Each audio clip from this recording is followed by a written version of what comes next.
This is an interactive session on the Indian stock markets.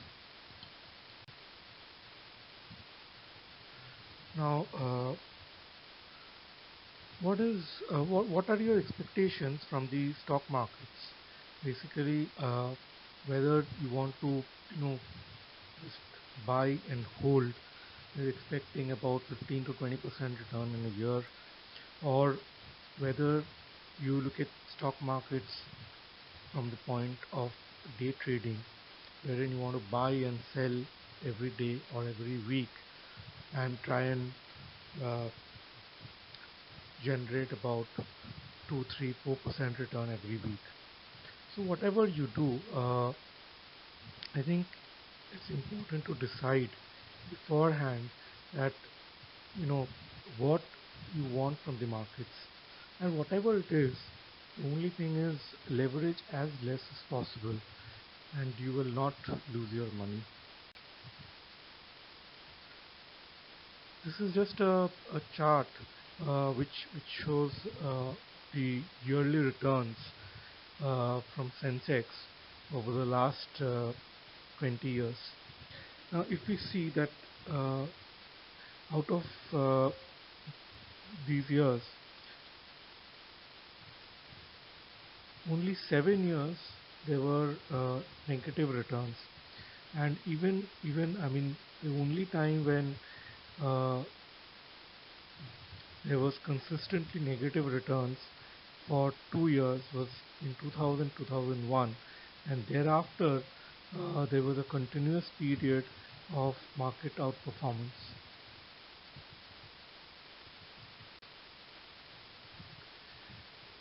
This is just a table which shows monthly Nifty P ratios, and if we see that uh, currently Nifty P is on the higher side, around 28 times price to earnings ratio.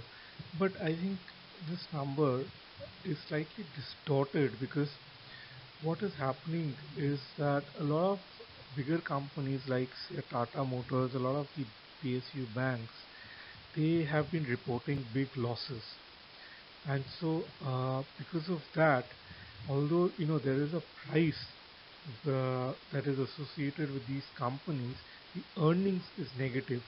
So that is in one way eating into the earnings into a lot of the other companies, and because of which the P ratio is on the higher side. I mean, if we take into consideration some of these outliers, then I think the Nifty P currently would be around 18 to 19 times. This again is just, I mean, what we have seen historically is that the mid caps generally tend to trade at a premium to the large cap index or the Nifty or Sensex. But if we see that in June this year, uh,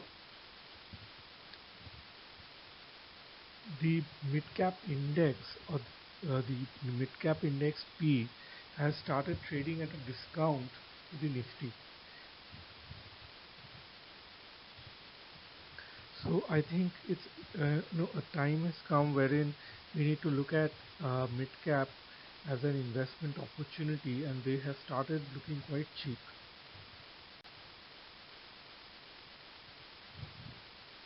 This again just to show that the mid cap index has corrected by nearly 25 to 30% from its peak.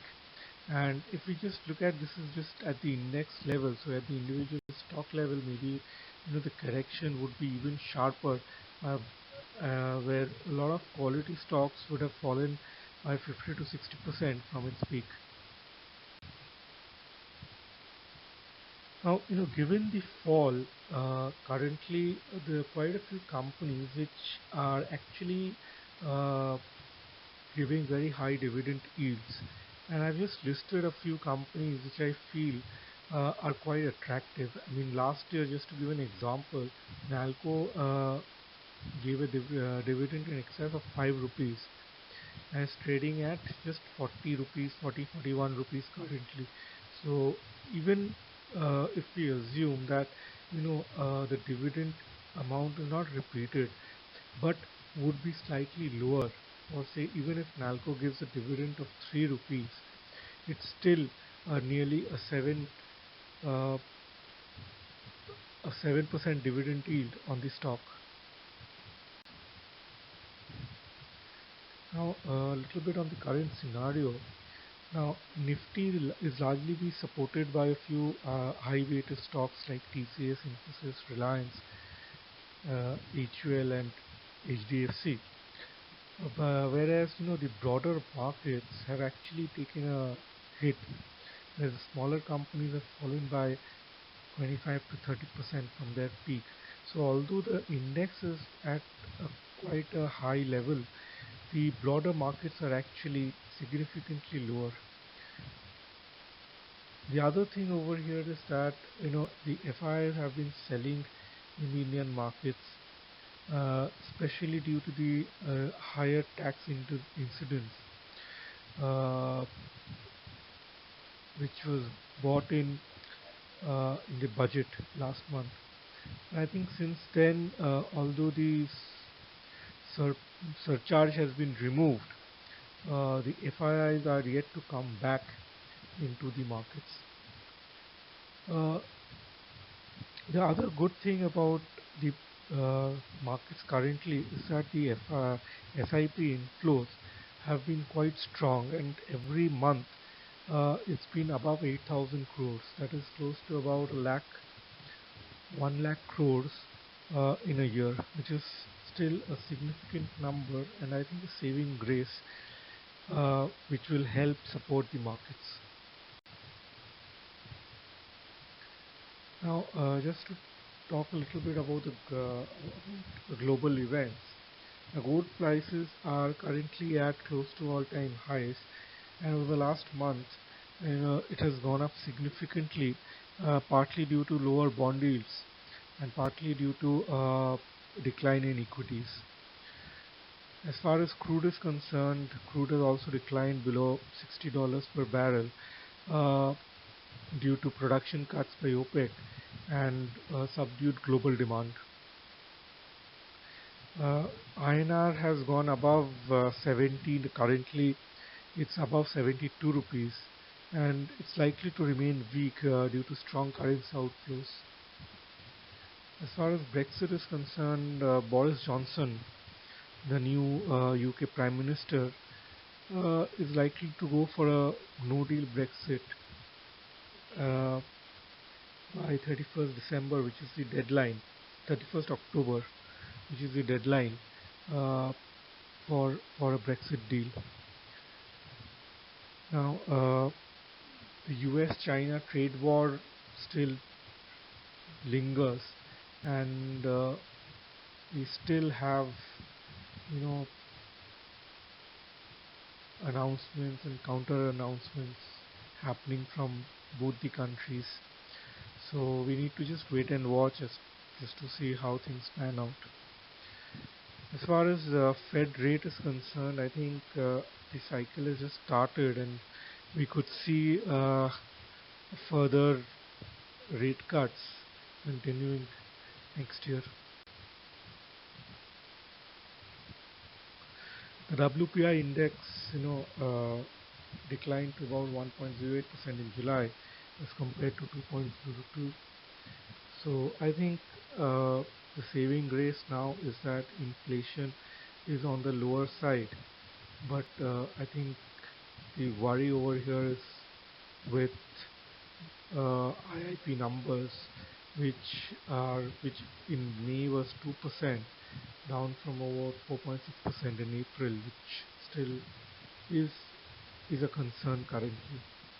So GST collections have been above 1 lakh crores in 3 of the 4 months this financial year, which again, although is a good number, is lower than what the target was.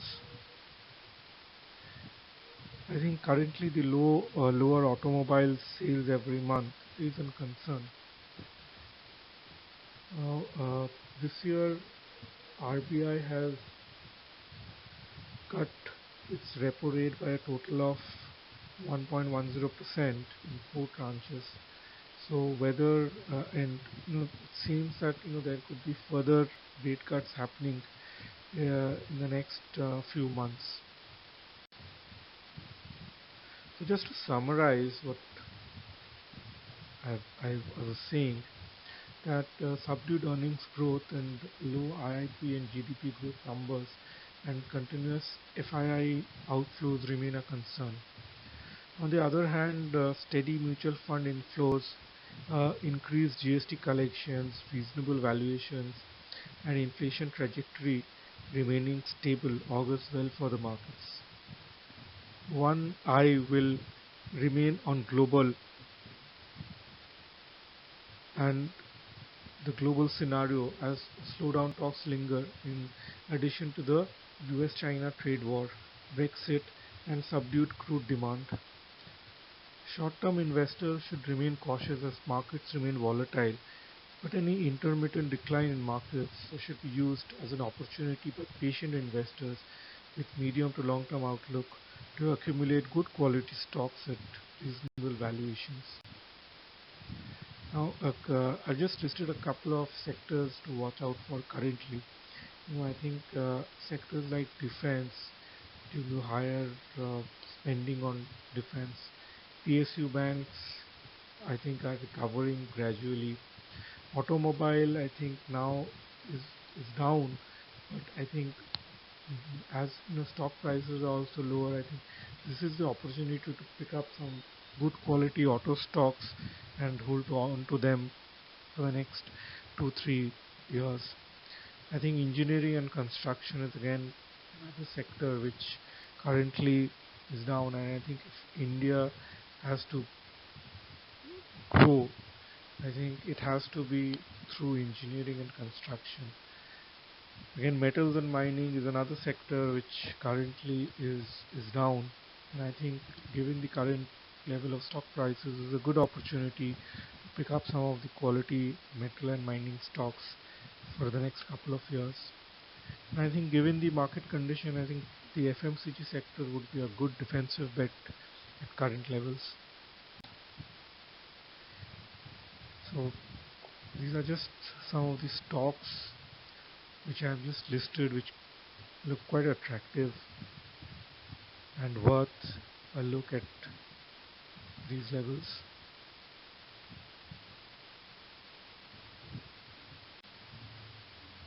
Thank you.